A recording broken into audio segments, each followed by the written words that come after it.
Hello, my name's Liz. I would like to tell you a story about a woman who influenced my life when I was very young. I graduated from high school in 1963 and joined the U.S. Air Force. From there, I was sent to Lackland Air Force Base in Texas, where I met Tina. She was one of my roommates at the time. We got connected, and she was one of the best people that I've ever met.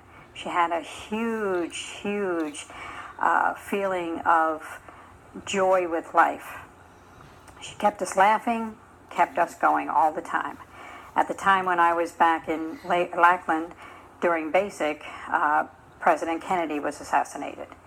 In that time frame, from then on till we finished, it was very depressing. She kept us funny, she kept us laughing, telling us that the future was bright. From there, we went to Greenville, Mississippi, where we learned how to carry people on our cots.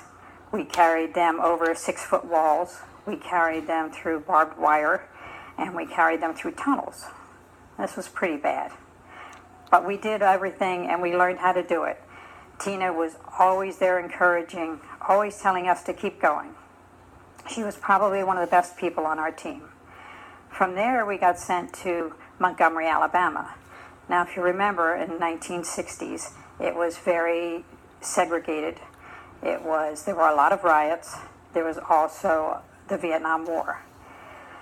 Tina, who happened to be my very best friend at the time, was black.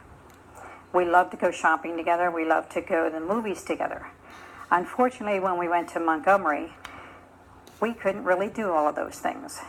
We went to a beautiful store thinking that we would go in and have lunch and do some shopping.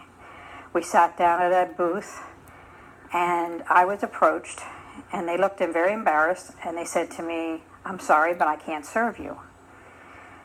And I said, "Well, why can't you serve me?" They said, "Well, you're white." Tina, of course, leans over and says, "I knew there was something wrong with you." So we realized that we couldn't do anything together. We wanted to go to a movie. She would have had to go into the back door. I would have had to go in the front door.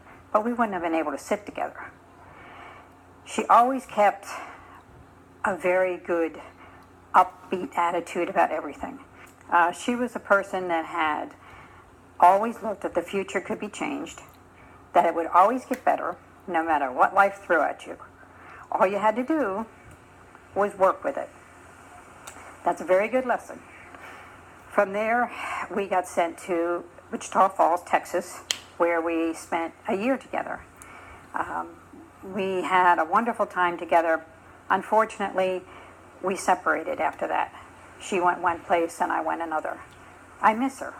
I wonder where she is. I wonder what life has taught her, what kind of problems she's had to incur. Maybe someday we'll get to see each other again. I hope so.